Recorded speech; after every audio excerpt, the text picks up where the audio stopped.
started. And I know, then eventually we brought in Brave Talk with Charles Edmonds. Charles Edmond, of course, the voice of Alcorn State athletics.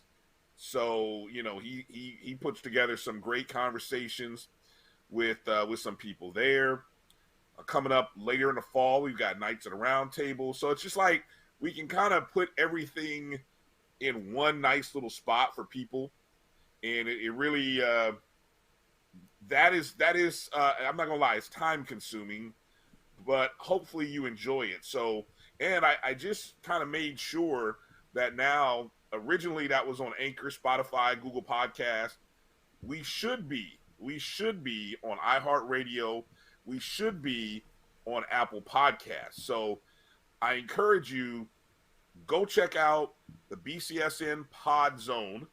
That's the aggregate of all of the shows, the Black College Sports Network, Podcast Network, all of the shows that we do in one location. Of course, you can always find our show separately in that place. And then want to encourage you, go download the Jericho Broadcast Network's app. My JBN, my BCSN. Go check out the app. You'll get alerts for all of these shows. So I think we just continue to try to put our platform in many places. There's no one place that everybody watches. We got people who watch on YouTube. We got people who watch on Facebook. I think the more places we can put our stuff through, the better off we will be. So thank you for more that eyes idea. Equals a larger prize. More eyes and more ears, the better, right? Yes, sir. Right. And hopefully you guys will drop a little coffee in the bucket. Go to obviously you'll see the ad come up, I'm sure, at some point here, but you can go to myjbn.com/support. Okay. Right. So go and support the Black College Sports Network, dropping a little cup of coffee, in the tank. We appreciate it. So, all right, Drew. Well, we got to get through. We got a tight show and a tight window. We want to try to get this done. It's very odd for us to try to say we're going to get as much done in an hour as we can, but that is our goal, right, Drew? Yes, sir. All right, so let's kind of start with a few news and notes items that are occurring. And obviously, we're recording this just on the heels of the Pro Football Hall of Fame, the big weekend. Really, it was almost like a 4-day celebration for not only the class of 2021, but you had the centennial class of 2020 who did not have an opportunity to have their enshrinement ceremonies last year due to COVID. So within that class, for me personally, as a Colts fan, it was pretty cool seeing Edgerrin James and Peyton Manning. I know for you as a Rams fan, you got to see your boy Isaac Bruce go in. Anybody else from the Rams go in that you were kind of excited to see? Not in this class. Not in this class? Okay. So really, other than Isaac Bruce, you had him. But I will say we had an HBCU player or two go in. Well, yeah. Definitely, I was going to make mention of that, yeah. We had a few of those guys go in. That's where I was going. So we had 3 HBCU representatives go in. You had Harold Carmichael, Southern University grad with the Philadelphia Eagles. He was part of the class of 2021, or 20, excuse me. Donnie Shell from South Carolina State became the 4th South Carolina State Bulldog to enter the Hall of Fame. Of course, he enters with the Pittsburgh Steelers. Probably one of the last big names, kind of one of the last names that were left off. That's part of the Steelers. The Steel Curtain defense. And then, of course, you had Bill Nunn, who was a part of the class of 2021, who went in as I believe, a contributor. That was more of the 8-man class. He went into the Hall of Fame. Of course, he's the scout who, from 1964, I believe, until about maybe 2014, He was a scout for the Steelers. So many HBCU players are credited by being discovered by Bill Nunn, including Donnie Shell, who undrafted. And so, what was interesting, Drew, for Carmichael and Shell, there were two guys who I believe I read a story in, I believe it was in the Advocate down in Baton Rouge. It took Harold Carmichael almost 40 years since he finished his playing career. Or no, let me say, it may have actually the other way around. It may have taken Shell 40 years and took Carmichael 30. Either way, the guys, it's so hard getting into the Hall of Fame. Carmichael was a receiver, and he was a big receiver, but he came up in the 80s when the game was totally different. That game was more of a running game. He was on some teams with the Philadelphia Eagles that, be honest, in his first half of his career, those probably weren't good teams with the Philadelphia Eagles. Nope. So, even though he was on a part of the all-decade team from, I believe, the 70s. He was on the 70s all-decade second team. He had to go up against guys like Drew Pearson, who, matter of fact, just got in the class of 2021. Lynn Swann, Stallworth, Paul Warfield. I mean, guys who were on teams that were a little more glamorous than the Philadelphia Eagles. So he kind of got lost in the shuffle, and thanks to this centennial team of trying to find guys who maybe what they call slip through the cracks, not only did Donnie Shell find his way into the Hall of Fame, but so did Carmichael. And we could go through this. You could go through the accolades for Donnie Shell. I mean, here's a guy who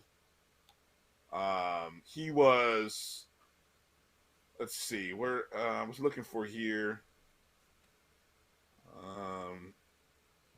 Well, I had it pulled up here, but of course, Shell. I think he finished with the most interceptions as part of that Steelers secondary. In his Hall of Fame speech, I thought it was really well prepared to hear Donnie Shell talk about the influence of Willie Jeffries and how Willie Jeffries sort of prepared him to be able to make the Pittsburgh Steelers as an undrafted free agent, because Willie Jeffries had guys believing they could do anything, and that's what he did. And so it was a very cool moment for HBCUs to see Carmichael, to see Shell get in, and then of course to see Bill Nunn, a writer for the Pittsburgh Courier, this longtime scout. He's one of those names that are just mentioned as one of the goats of scouting, and who he was able to find for teams. It makes you wonder it makes you wonder if we'll ever have another Bill Nunn type scout. What any thoughts you want to share on the Hall of Fame weekend, Drew? No, but just one thought I want to give. Now we've gone back and got two former HBCU players into the Hall who long deserve to be there. Next one from HBCU realms that needs to get to the Hall, and I'm not just saying this because he graduated from the university that you and I went to, is Ken Riley. He should be the next HBCU player to get into the Hall. Yeah, no, the stats. Matter of fact, I think he's still Riley, like number 3 all time. I just saw something. He's number 5 all time. Oh, he's dropped. Yeah, well, but the thing about Ken Riley is he's ahead of Charles Woodson, who just went in the class of 2021. Correct. So there's no. Look, they have a veterans committee for a reason. It's sad that Ken Riley is no longer with us and won't be able to sort of receive his flowers, as the kids like to say. But he's the next guy who deserves to get in. And you know what's funny? More and more people are starting to recognize that. I have a feeling, Drew, 2022 might be the year Riley gets in. I think more and more people are recognizing he's moved to that top of the list of guys who have gotten left off, guys who are sort of getting passed over, and it's just hard with the numbers. But I think he's that next guy. So I would not be surprised if in 2022 we see Ken Riley be recognized for his accomplishments with the Cincinnati Bengals. Correct.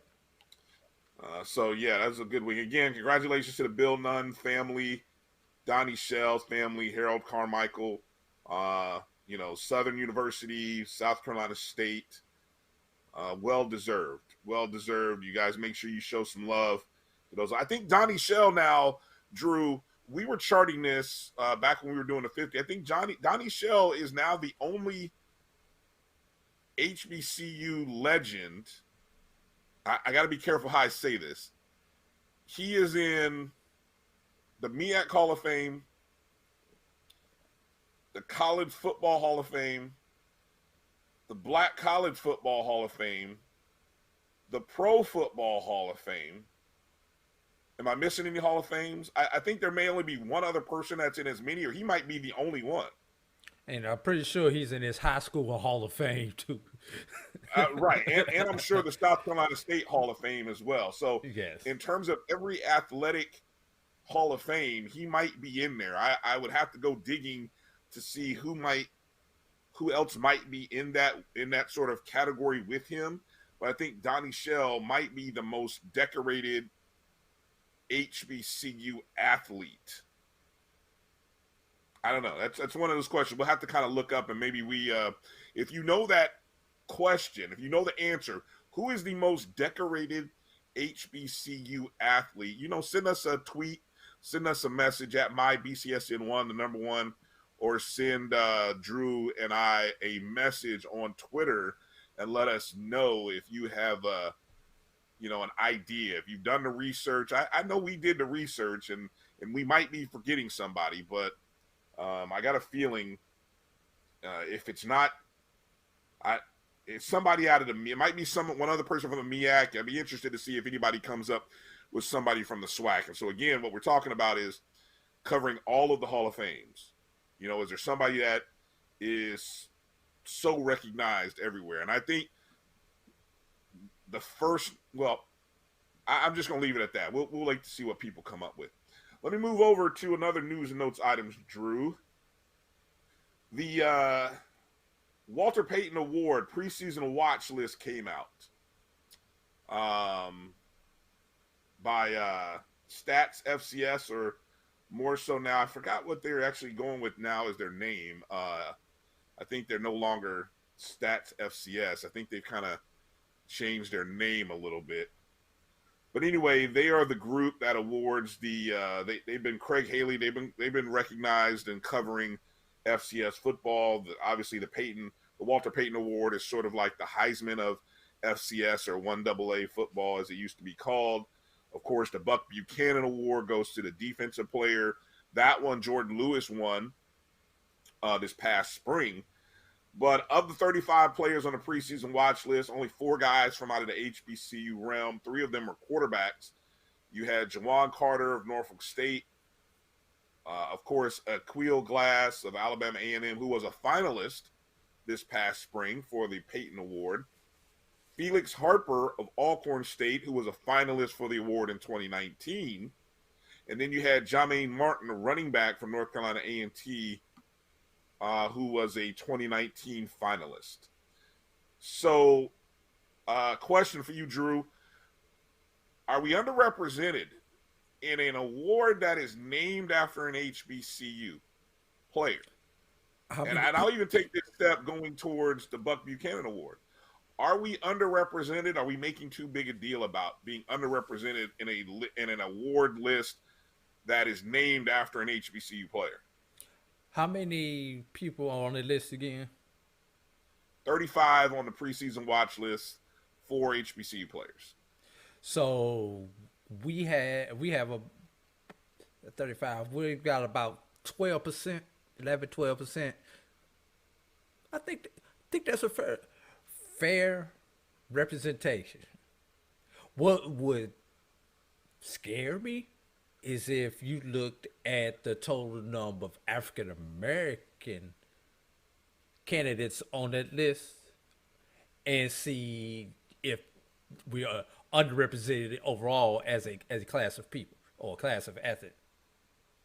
But for we've got what 21, 22 teams out of how many FCS teams are there?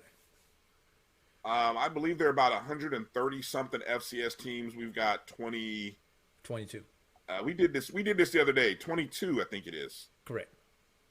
So when you look at those numbers, we're right about where we should be. Yeah. The last time, I was just trying to see if I could pull up here quickly. The last time that an HBCU player won this award, you care to take a stab at the last time? Should be real easy to think about. What, didn't somebody win it last year? No. The last football year we had. No, that was the Buck Buchanan Award, Okay. defense. All right, I knew we had an HBCU player won one of those major awards. Right. Offensively, though, this should be real easy. You got to just Steve go back McNair. to when we were in college. Yes, Steve yes, McNair. there you go. Exactly. As soon as you said offense. Right. Well, it's an offensive award. Right. Before him was Walter Dean in 1990. He was a running back. So this award started in 1987. So you go all the way up to 2020. Now, the young man who was the award winner last year from out of southeastern Louisiana, he's back for another year. I'll ask you this question. Do you think that when they get down to the finalists, I personally expect Glass, Harper, Martin to all be there. Any other names that you can think of that might end up in that finalist category? I think when they get to the finalists, I think it gets down to maybe about a dozen guys, maybe 10 guys. Right. Any other names that you can think of that might actually find their way onto this list? I'm going to go contrary to you. Either Glass or Harper will not be there. Both will not be there. Oh, wow. Really? Why do you say that? I think whoever wins their head-to-head matchup is going to be the person on the list. Do they play head-to-head this year? Before I just say that. But I think we're going to get one of those two players. Do they play this year? As I'm going through my grid sheet, no, we do not get a disregard everything Alabama I just said, A&M. unless they beat in the championship game. Right, that's where it would have to happen. It would have to happen in the SWAC championship game. Right. I do think Jermaine Martin will be there. You think Martin will be there? Definitely. I'm interested about Carter. I think, looking at his progression, he's never passed for over 3,000 yards in a season. He was on a slow build from his sophomore to junior year, which was 2019. And I think he's played in a lot of games. I think he played in about 10 games of 11 during his sophomore year starting. Played in 12. Actually played in 12 games as a junior. But it'll be interesting to see if the Dawson Odom's offense allows for his passing numbers to go up. But I don't know. It's tough for me to try to see who might get added into that list. Could somebody like Xavier Smith at Florida A&M, who he's an All-American, preseason All-American. Depends on who his quarterback is. Yeah. It might be hard for a receiver. I mean, look, we thought remember the year Chris Rowland of Tennessee State. Now, was that I 2 thought years he ago? got screwed. That would have been 2018, I believe. 19. It was one of those 2 years, 19 or 18, right? 19 it might have been. Yeah, he got screwed. He got screwed. In my opinion, the man broke Jerry Rice's record. He was leading the nation. I still don't understand how he didn't win the award that year. But anyway, I know he was a finalist, but I still don't understand how he didn't win the award. But I guess his team, let's be real, his team was about a 500 team that year. So that probably not contributed. Quite about. Right. About. At. So, yeah, I don't know. It'll be interesting. I have to do some digging on that. We'll have to do some thinking and see whether somebody else might fill in and might make an appearance on that Walter Payton Award list. You guys out there, let us know if you have some candidates that might end up being part of I'll say by mid-season. If you guys have some people that you think might be on the mid-season or even the end of the year list, let us know. Let us know if you got some names that we should be looking out for. One final news and notes, Drew. Benedict College taking on Kentucky State in the Circle City Classic. Hey, Brian, before you get it out, because I know this was going to be a long rant. No, it's not going to be a long rant. You sure? Not at all. Huh? You sure? What's long? See, you stuttered. It's going to be a long rant. No. How much time are you going to give me? I was going to get into two other stories before we go into that one. All right, go ahead. I'll let you jump. Go ahead. Jump the gun. Go ahead. Two other stories. Right. Go ahead. Fire away. If you happen to catch the pregame show earlier today, today being Monday, so this would be yesterday by the time this comes out, Deion Sanders has a documentary come out, Coach Prime, which is Barstool Sports, and they are chronicling that first season of Jackson State football. Go to the pregame show to find out more information on this documentary that'll be coming out at the end of the month on YouTube, and where to watch it and the links and everything else. So please go to our sister podcast, The Pregame Show. We debuted the trailer this morning. All right. And one last one, non-football related. Kwanzaa Murray signed an overseas contract with, let me make sure I get the team, Brunel of the Ireland Super League. Is former basketball player for the Lincoln Lions, Lady Lions in Pennsylvania. So congratulations to Kwanzaa Murray. All right. And what school does she go to again? Let people. Lincoln of PA. Okay. All right. So let's do this break before you go on your rant. Oh, then you're gonna push me to a break. Oh, we're not. It's because it's called a tease. I see what you did. We'll sneak it in at the end of the show. That's all right, because I know it's a tight window. I see what you did. You pushed my rant to the side. That's fine. It's called all a right. tease. We got a lot to do, so I don't want to waste our time ranting about the Circle City Classic. So let's take a break. We come back. We're gonna get into the SIAC, the MEAC, and the Big South.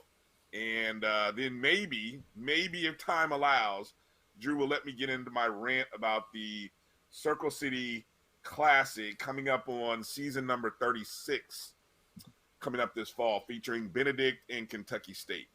If nothing else, I gave you that info, but I got a better rant about that a little bit later. So let's take a break, come back, get into these media days from these HBCU conferences, SIAC, MEAC, and Big South. Well, yeah, we'll talk about Hampton and North Carolina A&T in the Big South. We'll do that. So coming up after the break, you're watching the Sports Wrap, Bryan and A.D. We'll be back right after these words. I have in me the Support the Black College Sports Network so we can continue to provide you coverage. Go to myjbn.com/support and be a part of the Black College Sports Tell everybody Network. they can follow their dreams.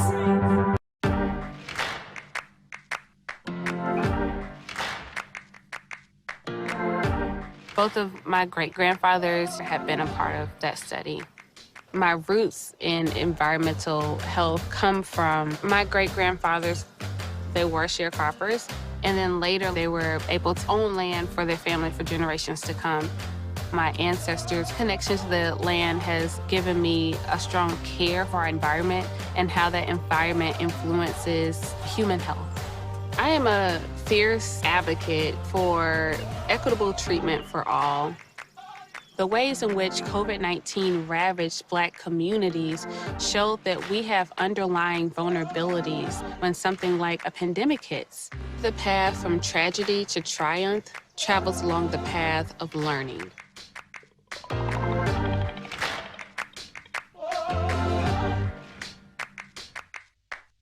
Since 2002, Empowerment Resources, Inc., a nonprofit organization, has empowered more than 1,500 youth and adults in Duval and surrounding counties through its programs Journey into Womanhood, Girls Mentoring, Life Skills for Teens, and Parenting Education Coaching. To get involved with programs, volunteer, or donate, visit www.empowermentresourcesinc.org. Follow us on social media, facebook.com/empowerment.resources and instagram.com/empowermentjax. It's never too early to plant the seed, to share the tradition, and instill a sense of pride in your HBCU with your little ones. HBCU Pride and Joy Children's Boutique helps you share your school spirit with a wide selection of adorable kids apparel and accessories officially licensed from your favorite HBCU. Visit hbcupridejoy.com and follow us on all social media at HBCU Pride Joy on Facebook and Twitter. Let's get back to strolling instead of scrolling. Before we can safely come together, we need the facts on COVID-19 vaccines. Visit getvaccineanswers.org so you can make an informed decision for yourself and for your fam.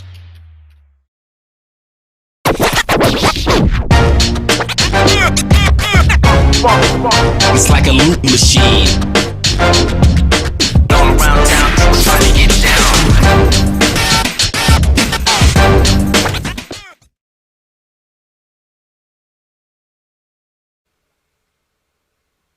Welcome back to the BCSN SportsWrap. Bryan and A.D. here.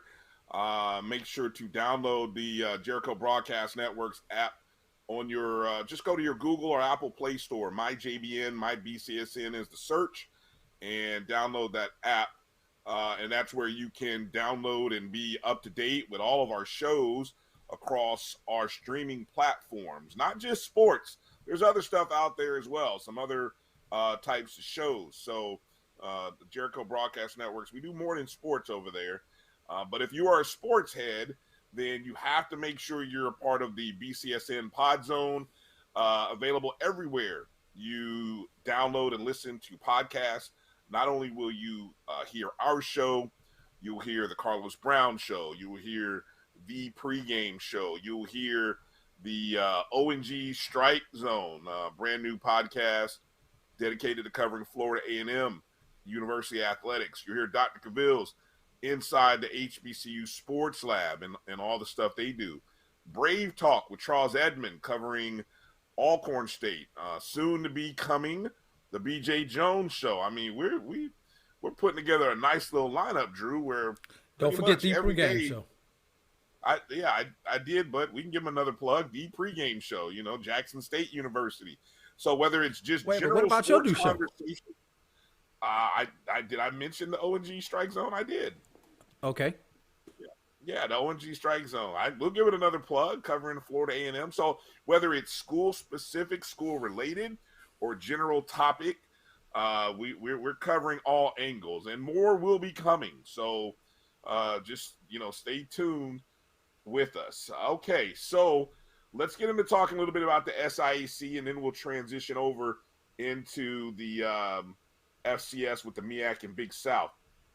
So one of the first things I thought, Drew, that came out of the SIAC Media Day, and it was actually what took place before the preseason Media Day, was the announcement that the SIAC was going to mandate that all athletes and staff members are required to be fully vaccinated to participate in SIAC-sponsored events. And so I believe they are still, as of, let me see, that came out sometime about late July. Here we are going into the second week of August. I believe they're still the only conference that mandates or is mandating something of that to that effect. Do you, to the best of your knowledge, that sound about correct? Correct. Yeah, so this was something that came down from Commissioner Gregory Moore. And, you shouldn't be surprised at this, because this was the conference home of Morehouse College, the first school to actually make the decision back in 2020, I believe. April or March or somewhere, or No, April it or May. was June. Okay. Yes, you're right. Yeah. That they said, no, we don't see a turn in this COVID, and we're not going to play any athletics whatsoever in the upcoming 2021 school year. And then, of course, right after Morehouse made that decision, the rest of the conference followed suit. Right. The rest of the conference followed suit. You saw the Ivy Leagues do something similar. CIAA. Yeah, CIAA. So so the league maintained, let's see, within this is a quote from Gregory Moore, within the context of rising COVID-19 infection rates, student athletes are a particularly vulnerable stakeholder group who, as a result of their athletic participation, are required to travel off campus and compete against and interact with college athletes on other campuses. These athletic-related activities not only increase the risk of exposure to our student athletes, but also increase the risk of exposure to their classmates and other campus stakeholders once those athletes return to campus. What are your thoughts on this one, Drew? Because I do applaud the conference for sort of taking a stance. Whether I agree in that statement, I understand where it's coming from, but just in general, are you surprised? Here we are, conferences like the SWAC coming out and saying that they want everybody vaccinated, or you run the risk of forfeiting games. What's your thought on the SIAC stance to sort of mandate something like this from everybody? They are walking a fine line and a very fine tightrope. How so? Legally, can you mandate this? And this is not just for the SIAC. This is something that's going on throughout all of society. Someone, somewhere, maybe not the SIAC, but somewhere, somebody is going to get this thing into court. Can you mandate that I have to take this vaccine? And it's this specific vaccine. Because we all know you've got to have certain shots before you go to kindergarten. You've got to have certain shots before you go to middle school, high school, etc., etc. So, but this particular vaccine, can you mandate it? Especially when it is still, keep this in mind, on an emergency basis. Has not been fully cleared by the FDA. Yeah. So, and I think that may have something to do with some possible legal maneuvering people could do, because it's not 100% in by the FDA. It's still an emergency usage stage. You're real connected to different schools within the SIAC. What are you hearing about? Is there any pushback? Do you have room? Do you have time to push back? I mean, you're a month away from the start of your season. What's the vibe from your people that you've spoken to about this? From the couple of people I've spoken to, thus far, it's not a big pushback.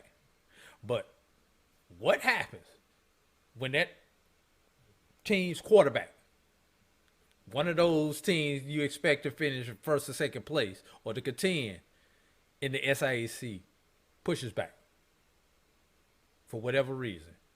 Or B, they cannot take the vaccine because there's still a small class of people who want to take the vaccine but cannot for health reasons or religious reasons.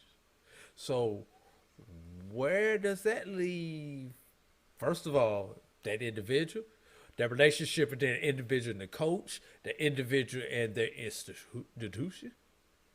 You know, there's a lot that can go into it. I hope we don't get to that point, but you have to consider the what if. Yeah, so it'll be interesting to see how the season goes for the SIAC. I don't know if that means there shouldn't be any cancellations, you know. And how would they attack this upcoming year? How are they going to attack that? Yeah, we already know the policy from the SWAC. Right. And right. But the SWAC policy is if it's player related, multiple players get it, you got to send them out. No one has answered the question: what happens if a city says you can't play football here, or you can't travel? Like, let's take Howard last year. Yeah. Howard could not go to South Carolina State. South Carolina State could not go to Howard. But Howard could go to Dale State. So what happens if we get into that situation again? Yeah, let's pray that doesn't happen. I think we're too far down the road. Go ahead. One other thing about COVID. I saw this on the news program over the weekend. I'm not going to say which one I was watching. But they showed the map with the states that have had like 150 and above % increase in COVID over the last 2 weeks. I looked at that map. Huh? I'm going to tell you what those are. If you took that map and took the SWAC map, it was identical except for one state. And that state was Missouri, because Missouri is not in the SWAC. Other than that, every other SWAC state was on that map. And just like the SWAC map skips the state of Georgia, that map skipped the state of Georgia. What did it look like in the footprint of the? Well, the footprint of the SIAC is not too dissimilar. The footprint of the SIAC is very similar, except for Georgia. Well, you know what? I got a feeling Georgia's not reporting. I have a feeling Georgia may not be reporting numbers. I don't know that to be true, but I live here. It would not surprise me. Yeah. Okay. All right. Because talking to a few healthcare officials that I know here in the community where I live, it's very underreported.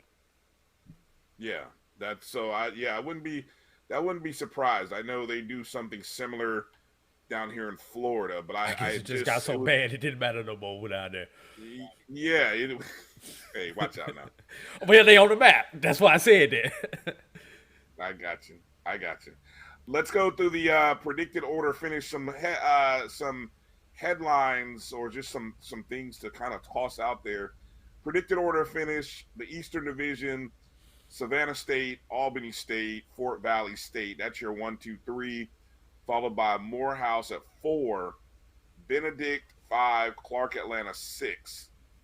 Now Edward Waters and Allen are 7 and 8, but neither can compete this year for the division or in the NCAA tournament or playoffs rather. The Western Division made up of I think I'm forgetting somebody too. I got Miles, Tuskegee, Kentucky State, Central State, and Lane. Yes, it's that's 5 your and 1, 6. 2, 3, 4, 5. Yes.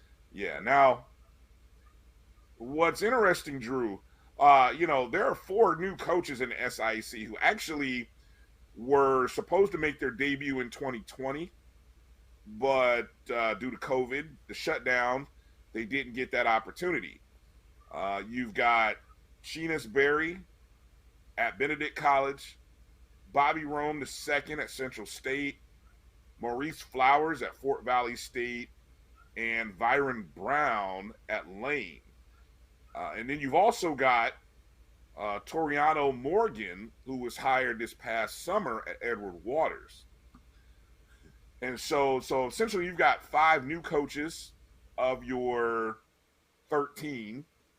And then really, if you combine the class of 2019, which consisted of Sean Quinn at Savannah State, Tim Bowens at Clark, Charlie Jackson at Kentucky State, that moves your total to 8. Do the math. What's that? 8. So yeah, so over half of your conference 8 of the 13. That's over half of the 8 of the 13. Well said. That's first or second year head coaches. And then of course you got the legends in there. You got the GOATs. You've got Willie Slater at Tuskegee since 2006. Is that correct? Correct. Rich Freeman at Morehouse since 2007.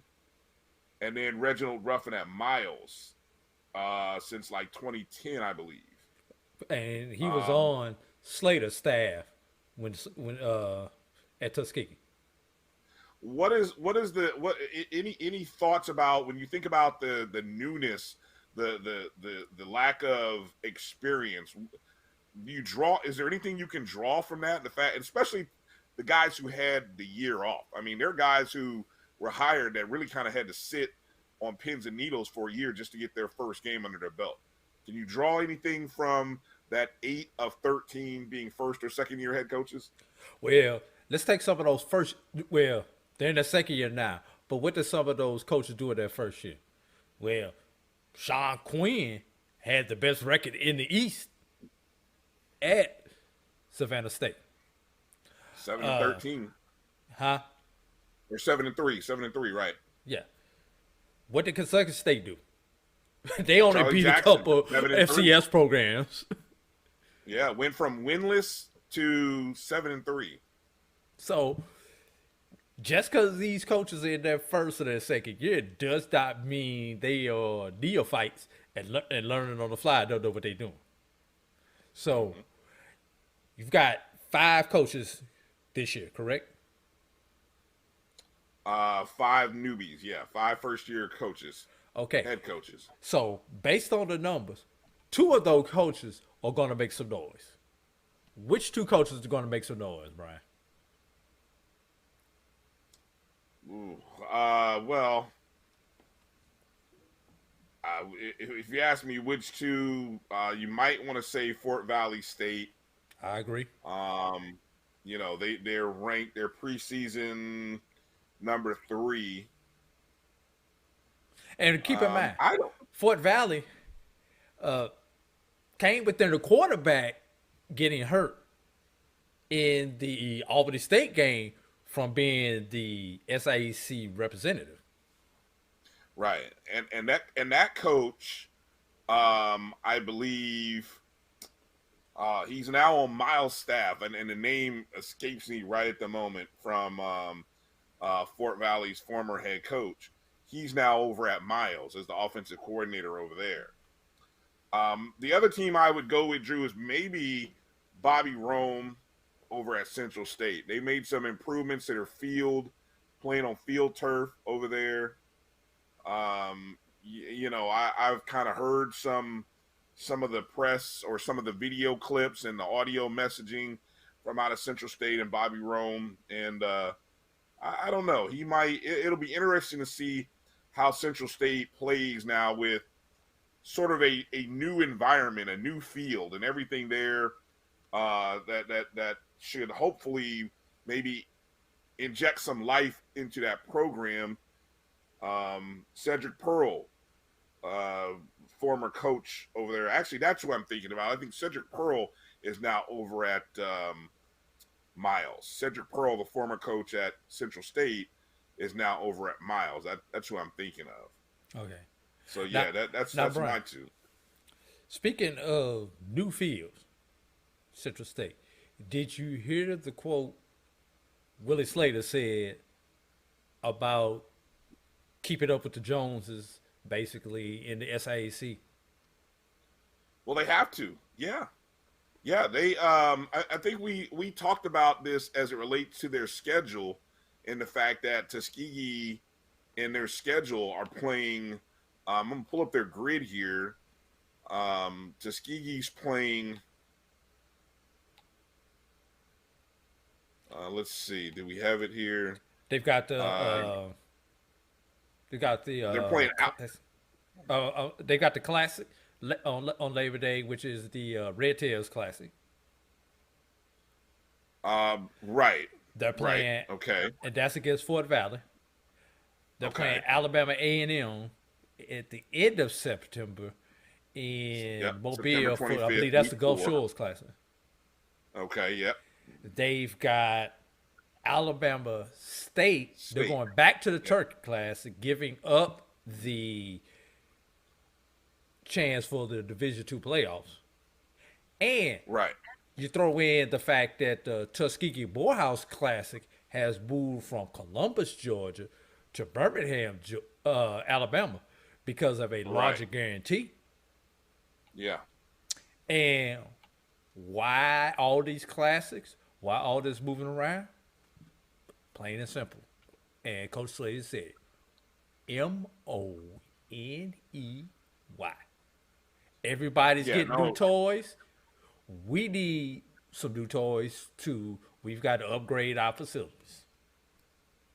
Yeah, Tuskegee has fallen behind in the arms race that everyone else seems to be, taking advantage of. And so, how long do you continue to lose out to the other schools in the SIC, especially Miles, who, what's the distance between Miles and Tuskegee? 2 hours. So, you probably lost out on some guys who 10 years ago would have gone to Tuskegee. But now when they look at the facilities at Miles and what Miles has built, that's where they're going. Correct. So it'll be interesting to see how that shakes out. Especially when you compete in the state of Alabama. Exactly. With all the programs in the state of Alabama. And think about this, Brian. The SEC champ resides in the state of Alabama. The SWAC champ resides in the state of Alabama. What are you trying to say, Drew? You trying to say Alabama is now the cradle of college football? I wasn't done. The SIAC champ resides in the state of Alabama.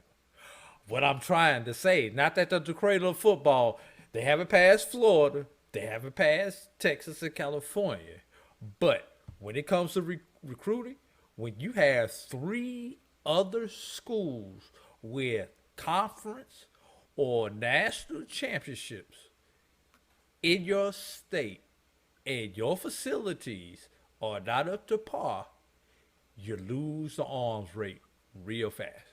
That's what my point is. Okay. Players of the year, preseason player, offensive player of the year was D'Angelo Durham of Savannah State. Running back, rushed over 1,000 yards, number 2 in the SIAC on just 192 attempts. Led the SIAC with 12 touchdowns. Preseason defensive player of the year was Mitchell Smiley of Miles. Led the Golden Bears in tackles for loss. Was second in sacks. One of only 2 players in the SIAC in 2019 to finish in the top 10 in tackles for loss, and sacks. So a linebacker needs no other introduction. That Miles' defense will be pretty good. A couple of quick questions before we get out of the SIAC talk, Drew. I'm gonna give you some. I got 5 questions here for you, rapid fire for you. You remember the young man from Morehouse, Demetrius Lofton? Yes. 2019 All-American as a sophomore. Where is he? No, I'm being dead serious. I hope I'm not saying anything that like tragically something happened. I could not find where he's at. I was digging all across. So I mean, if I pray that nothing's ill happened to. He's playing somewhere we just don't know where.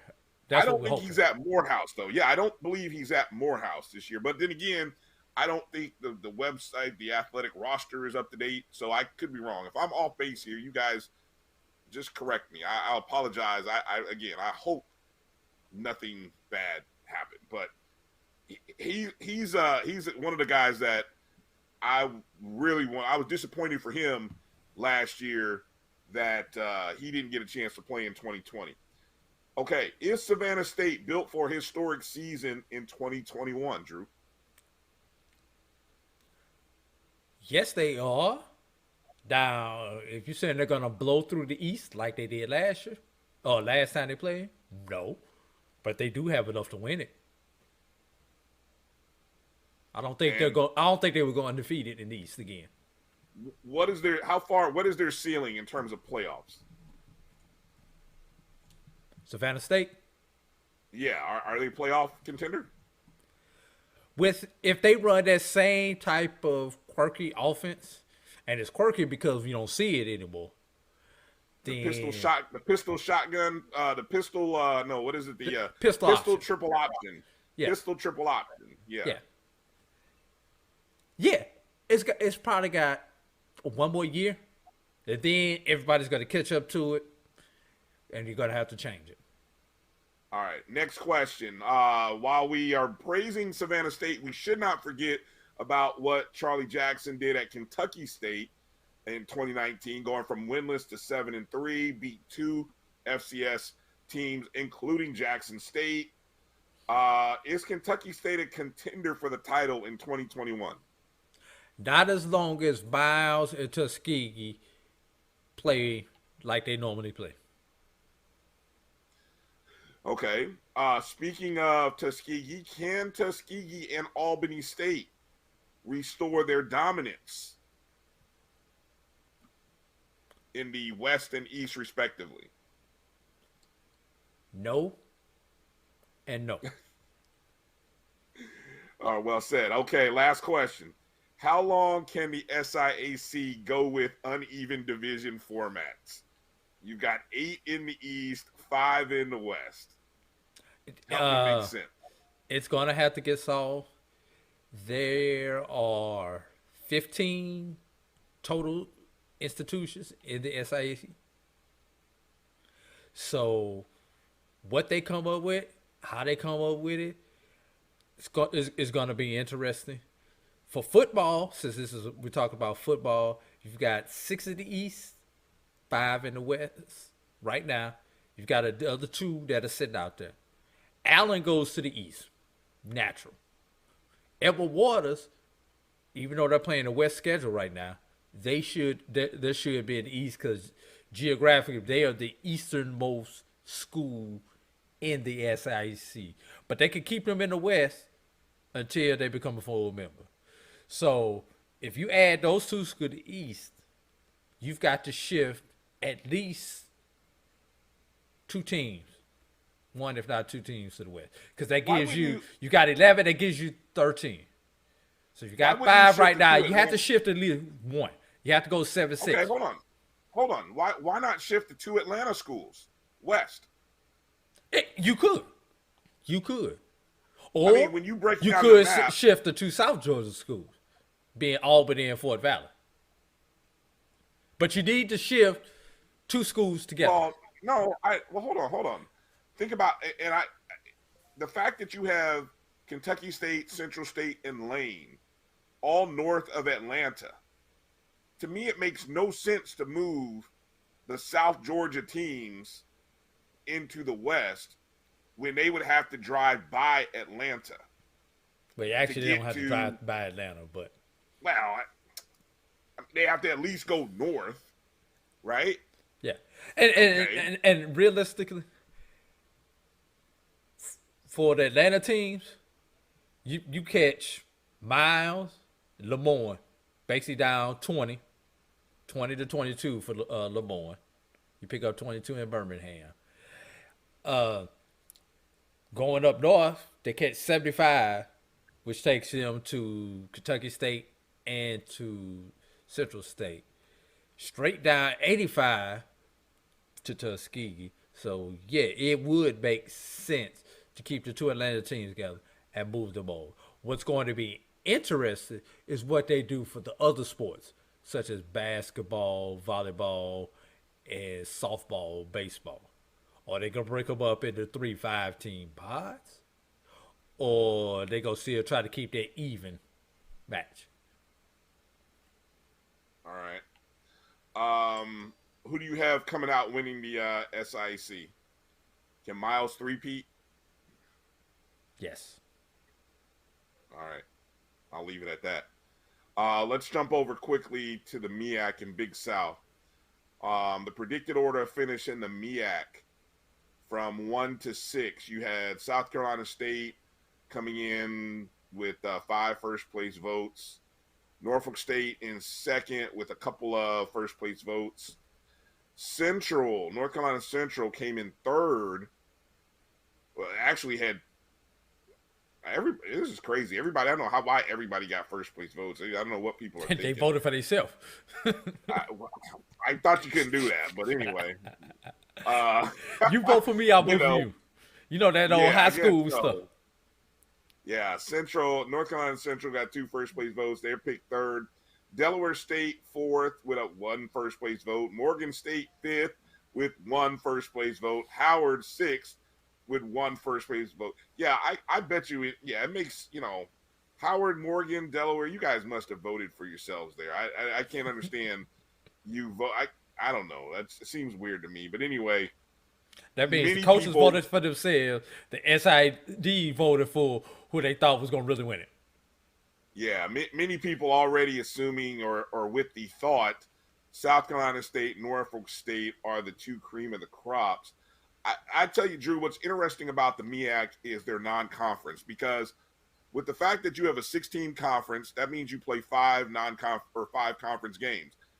In an 11-game season, your non-conference schedule is more weighted. You play more non-conference games than conference games. I don't think that happens in too many leagues for too many teams. So the question with that, Brian, can the MEAC get a team into the playoffs with that heavy non-conference schedule? Here's the thing. Here's the one team that plays a legit. Now, I just looked at the top 4 here. South Carolina State plays one FCS school. FBS, excuse me. They travel to Clemson. Okay. Check. Other than that, they play 3 schools from the SWAC: Alabama A&M, Bethune. Both of those games. Well, they're at Alabama A&M. They host Bethune. They travel to FAMU. Then they also host North Carolina A&T. So among HBCUs, those are 4. I mean, look. That's basically a traditional HBCU schedule. It is, and that's a slobber knocker of a non-conference schedule right there. Right. I think who has the best 3-1. What were you going? Well, I was going to say, hold on. South Carolina State's got also a game against New Mexico State, but that's an FCS school as well. So they're the only ones that really play that don't have a Division II or an NCCA team. I mean, Norfolk State, they play a Division II school, and they play the NCCA Virginia Lynchburg. Central plays Winston-Salem, Division II. Morgan State, really from just strength of schedule, they're playing teams out of the NEC. So in terms of competition-wise, I mean, I don't know. Morgan State should be able to get some wins. If they can't get wins against those teams in the NEC, then they're in trouble. So, what was your? So I just wanted to point that out. But go ahead with your question. You were going to ask. You've got the schedule right there in front of you. Let's assume South Carolina State is the BIAC representative Celebration Bowl. Yeah. Do any of the other 5 teams have a schedule that's strong enough to get them into the FCS playoffs?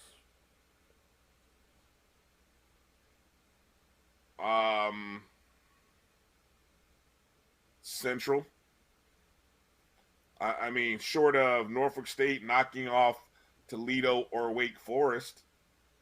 But doesn't that Wake Forest game count in the FCS rankings? What?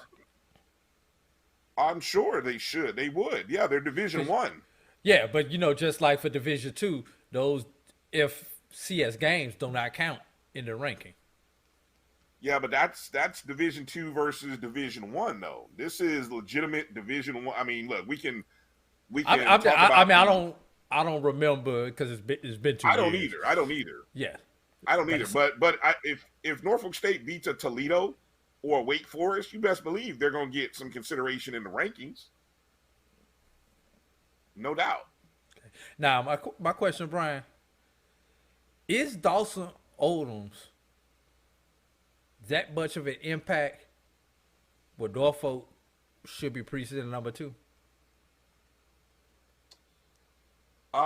Given what they have coming back, I mean, if you take a look at the number of players that they have on the preseason watch list, or I'm sorry, on their conference prediction, I mean, this is a loaded squad. I mean, you've got a quarterback, a running back on the first team preseason offense, wide receiver, tight end, 2 offensive linemen.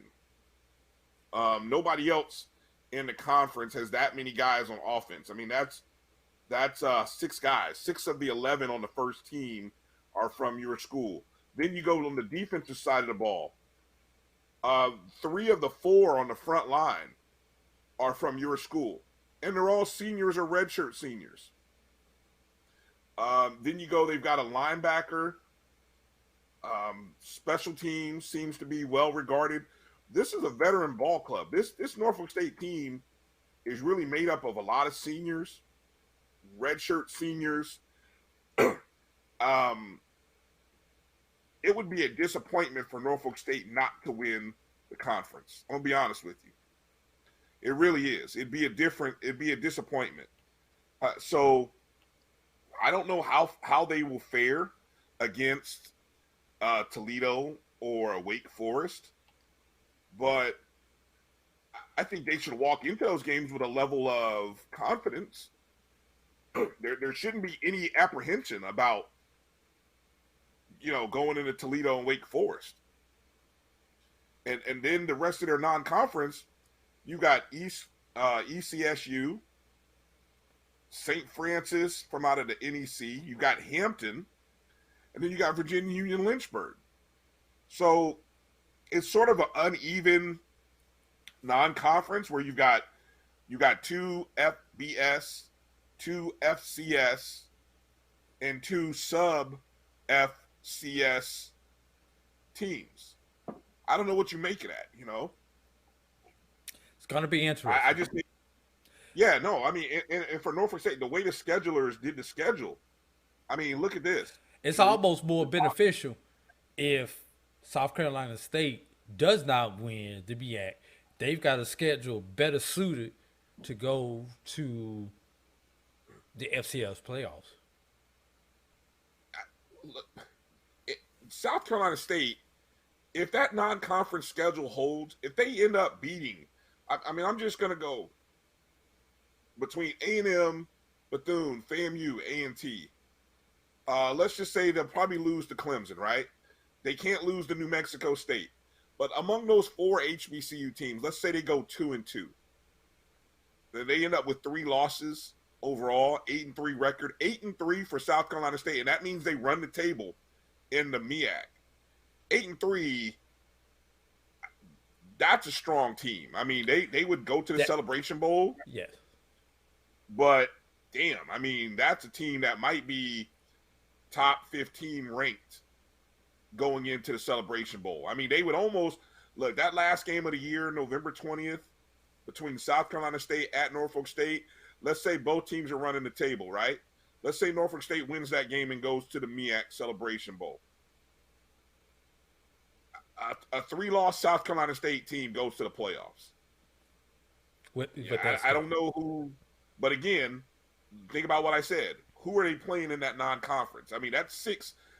That is by far. I can't think of anybody who has a tougher non-conference schedule than South Carolina State. That's absolutely brutal. The good thing is it's not all away. You know, they host Bethune, they host A&T, they travel to A&M, they travel to both A&Ms.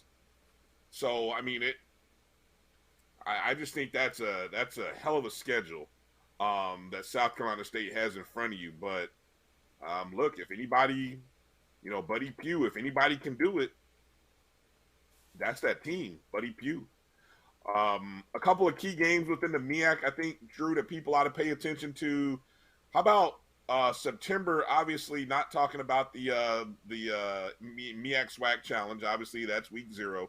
How about Bowie State traveling to Delaware State week 1?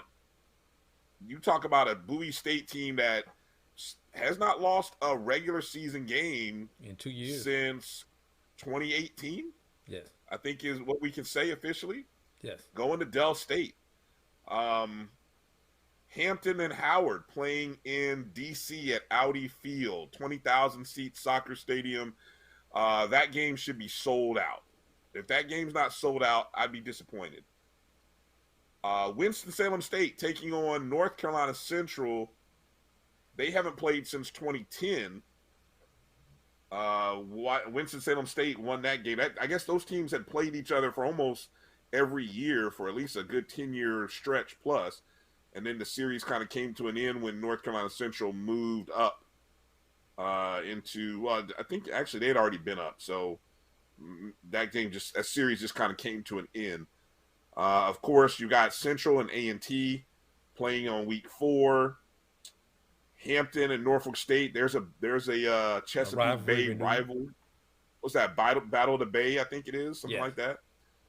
I love the fact that South Carolina State is mixing it up with Bethune and A&T and FAMU. It's just like, we can't quit you. It's like, I'm sorry, you guys may have left, but we can't quit you. We may ruin your regular season bid for a Black College National Championship. You know what the young kids would say or something about like that? What's that? That's my cheat. Is that what they say? Oh my God. When you got that one on the side, that's my cheat. They can't get it up. That's my cheat right there. I got you. All right. So I also want to make a quick mention. So that's the MEAC. Anything you want to add about the MEAC before I make a quick mention about the Big South and A&T and Hampton? No, I was going to say that let's do this quick break. Come back with A&T, Hampton, and your rent on the Circle City Class. Oh, wow. All right. We'll be back right after these words. You're watching the BCSN SportsWrap. Bryan and A.D. We'll be back right after these words. You're looking for the latest information on Southern University sports, the Southwestern Athletic Conference, and HBCU athletics. There's only one place to go. Tune in to the Carlos Brown Show, exclusively on the Black College Sports Network. Can I get the now bar, please? $1. Have a good one. Got it. Hey, what's going on? Hey. Let me get a now bar. Sure. $1. Appreciate you. Got it.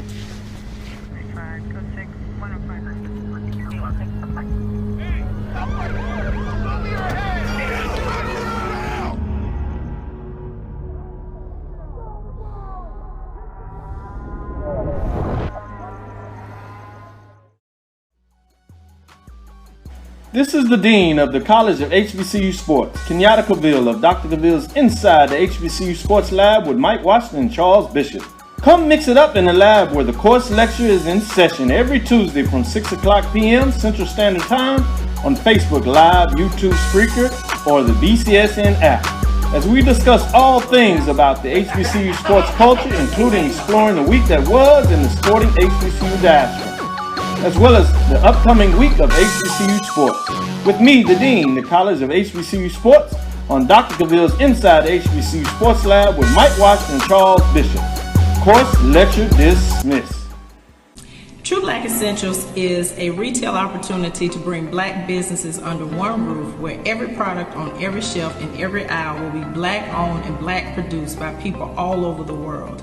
Statistics show that the $1.3 trillion of spending power that we have as black people can easily be turned into each black person having $2 million if we were to shop black for 2 years. So True Black Essentials will launch an e-commerce store on November 1st, 2020, but we will open up brick and mortar stores in Atlanta, New Orleans, Charlotte, Houston, and Jacksonville, with the very first store opening in Atlanta, June 19, 2021.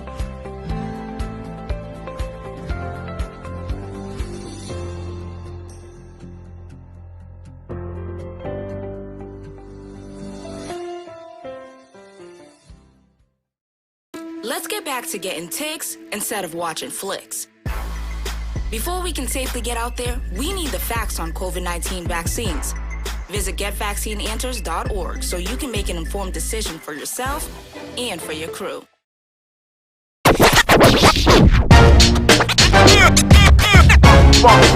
It's like a loop machine. All around town, trying to get down.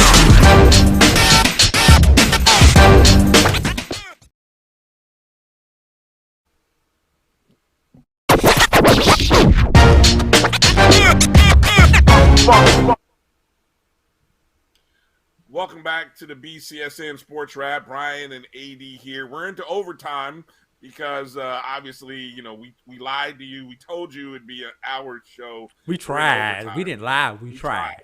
We did. We honestly did try. We just finished talking about the SIAC and the MEAC in that last segment. Want to give a quick mention to the Big South, of course, more so specifically North Carolina A&T and Hampton. The Aggies came in preseason ranked number 3 in the Big South. Hampton number 7. This is an 8-team football league. A&T comes in 3rd behind Monmouth, who received 16 of the 18 first place votes. Kennesaw State, located right outside of Atlanta, northern Atlanta, came in 2nd. It also happens that now we talk about why A&T made the move to Big South, and whether you know, I don't know if, look, we can debate all day as to whether the Big South is better than the SWAC. I'm not really sure it is. I don't think it is.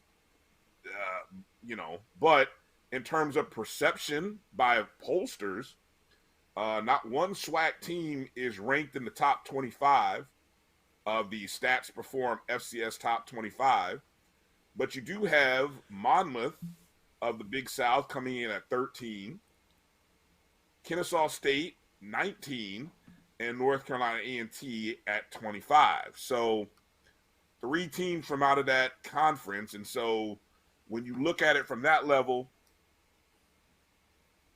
I understand why the perception there may not always be reality, but the perception seems to be feeding the support behind A&T making that move, and now they're ranked.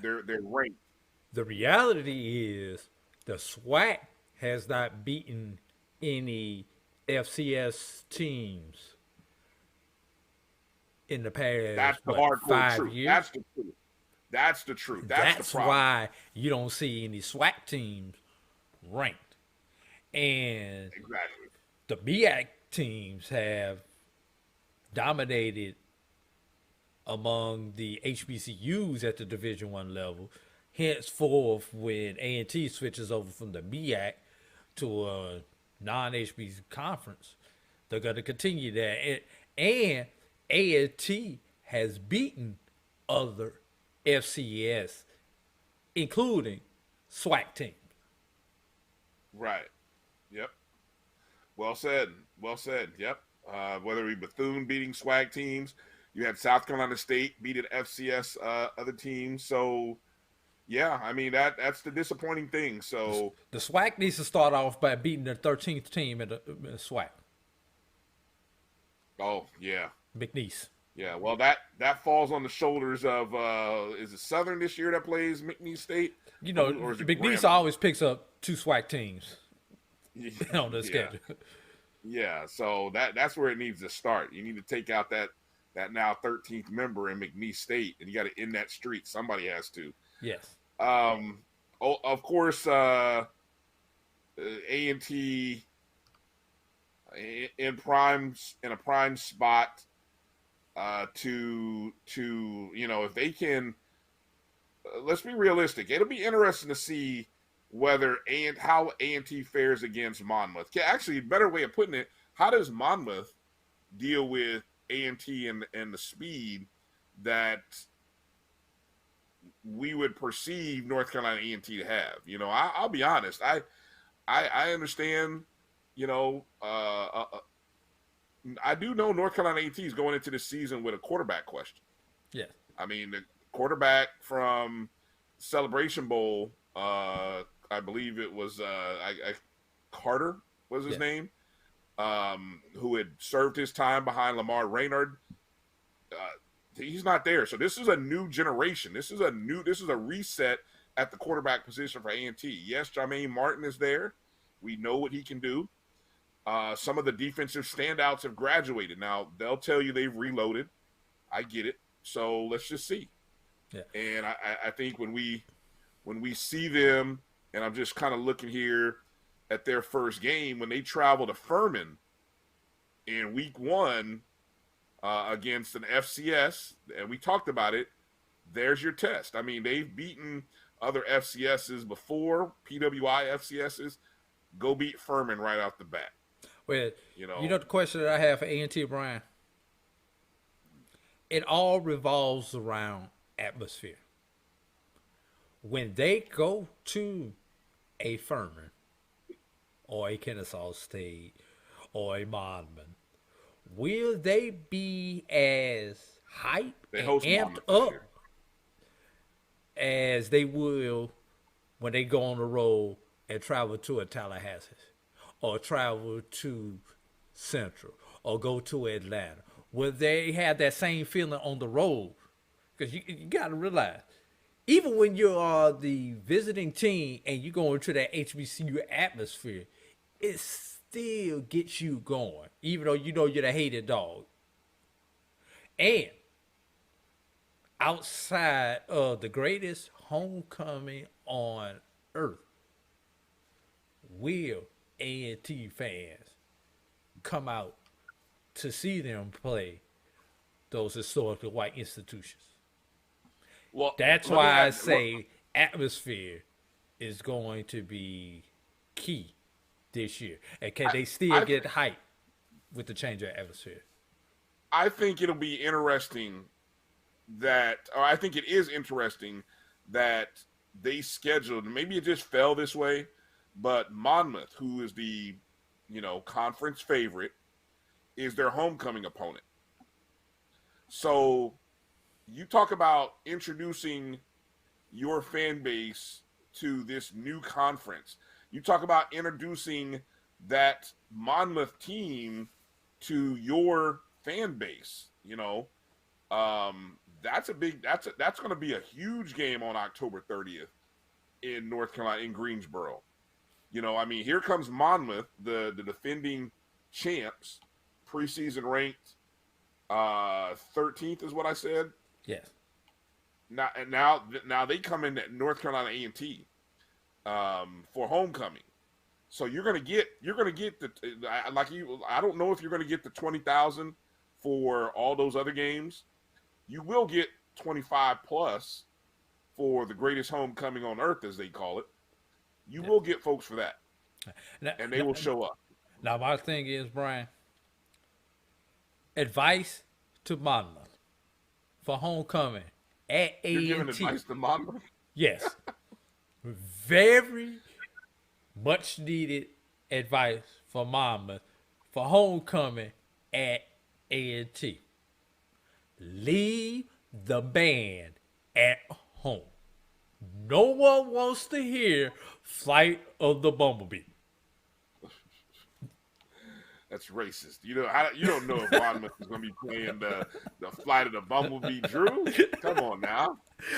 But at homecoming, you can just get the whole 20 minutes to A&T.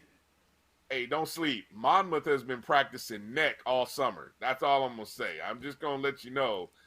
Those bands in the Big South, they've been practicing neck all off season, all summer, probably even dating back to the spring. You watch when they pull it out, it's gonna blow your mind. You folks, you haters are gonna be like, holy cow! No, they're not playing neck. Well, when we see Dr. Lee get out there on the field, we know something. Anyway, Brian, I'm ready to hear your rant.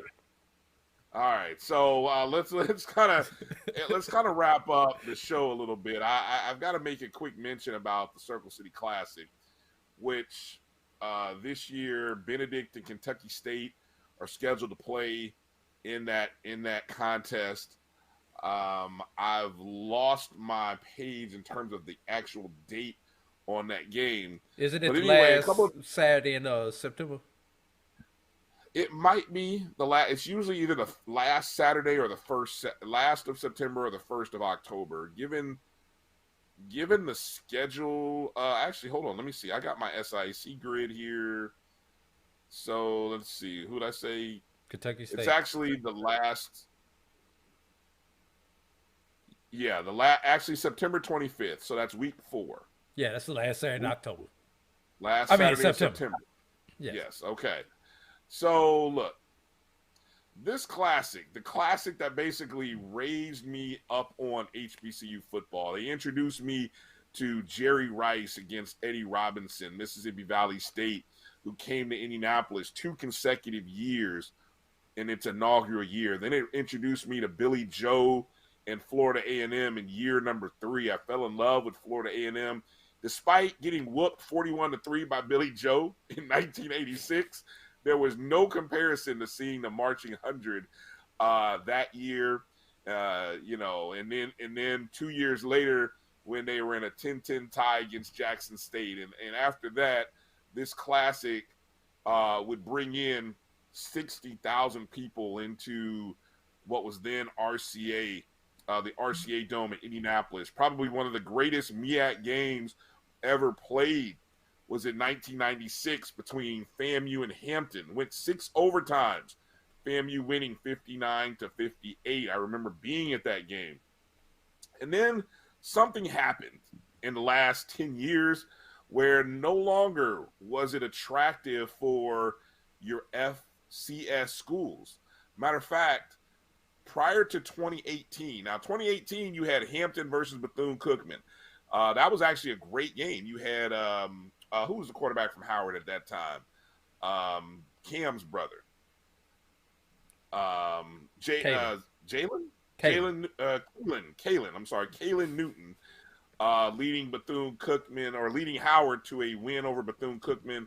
I think we had a 28-28 halftime score, if I recall correctly. An outstanding first half of offense. But in the 4 years prior to that, you had literally, Drew, this was the matchup for 4 consecutive years. Kentucky State versus Central State for 4 consecutive years prior to that. I don't understand that. Then you had in 2019, you had Kentucky State against Jackson State. The year before, a winless Kentucky State under new head coach Charlie Jackson beating Jackson State, an FCS team being beaten by a Division II team.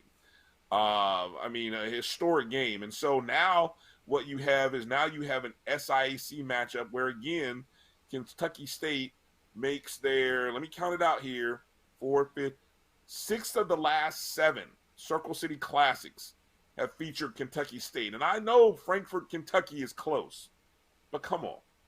I mean, what are we doing in Indianapolis? What is Indiana Black Expo doing? Why can't Indiana Black Expo get with the sports commission? I mean, here's the city of Indianapolis, a city that is home to the Final Four, the Big Ten championships.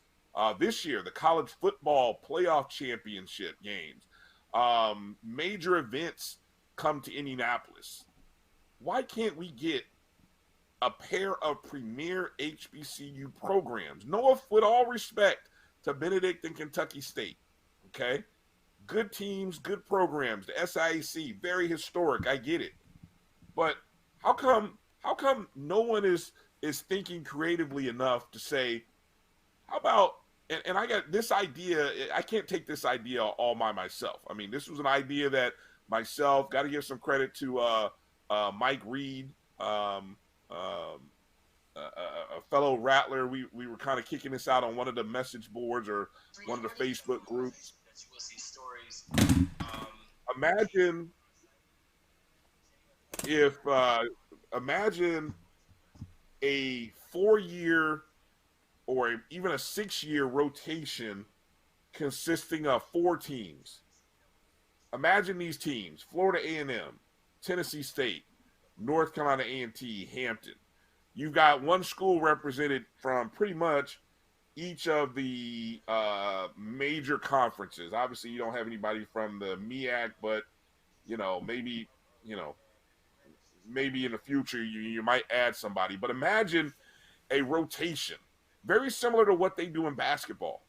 When they have this thing called the Champions Classic, Kentucky, Duke, Kansas, and Michigan State, and they just rotate every year. It's a new game, but you've got 4 of the premier programs in one building. They play a back-to-back doubleheader, and they just rotate it every 3 or 4 years. I mean, imagine a cycle like that for a 4-year period. I mean, in year 1, you could have FAMU versus Tennessee State. Year 2, A&T versus Hampton. Year 3, Tennessee State versus A&T. Year 4, Hampton versus FAMU. Year 5, FAMU versus A&T. Year 6, Tennessee State versus Hampton. No conference games, nothing on the line for conference. But look, you're talking about 55,000, minimum 50. You're going to hit close to 60 in Lucas Oil Stadium for these games. Bring the bands. Make the guarantee worth it for these schools to come out. Give them $1 million each. The money's in the coffers somewhere. Think about the business that'll be coming to the city of Indianapolis from these fan bases. We know FAMU travels. Tennessee State, 4 hours away. A&T, we recognize how at Aggie Pride they will travel. Hampton travels as well. 4 great fan bases that will come to the city of Indianapolis and rebuild this once great historic classic. Going into year number 36, it deserves more. Again, all respect to Kentucky State, Benedict, and SIAC. I don't mean to sling mud at their way, but this is really a call to action to the city of Indianapolis, the leaders of Indiana Black Expo, the city event organizers in the city of Indianapolis. It's time to get back to owning the best classic featuring non-traditional rivals. Again, I'm not talking about the Bayou, not talking about the Magic City, not talking about the Florida Classic where you have a static opponent every year. I'm talking, or even the Southern Heritage Classic. In fact, I'm talking new teams every year. Let's find the money, get the television contract set up for these teams to come. I don't care if it's on Fox, Paramount Plus, Netflix, AOL, Amazon, whoever, Amazon Prime. Somebody come up with the money to make this happen. But it's time for the Circle City Classic to reclaim its place as the premier football classic for HBCU football. I'm done, Drew. Thanks for the time. I'm dropping my mic as we go. All right, that's going to do it for the Sports Wrap. If you're watching us, make sure you follow us in all the spots on Twitter, Instagram, Facebook at MyBCSN1. Make sure you download the Jericho Broadcast Network's app, MyJBN, MyBCSN. There you see Drew and me at DRB365 is where you can find me on Twitter. At BCSN Drew is where you can find Drew. Be a part of the BCSN Pod Zone.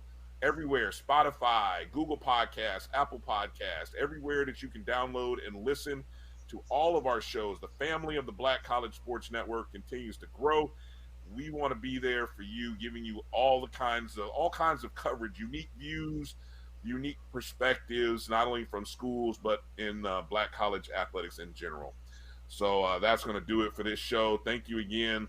Website mybcsn.net.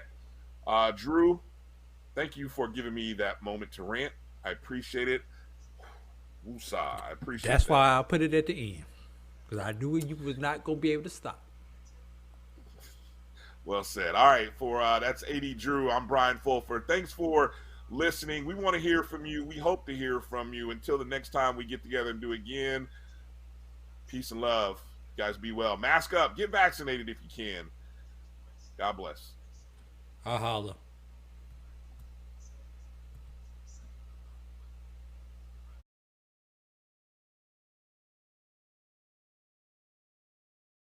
But my beats, they are hard.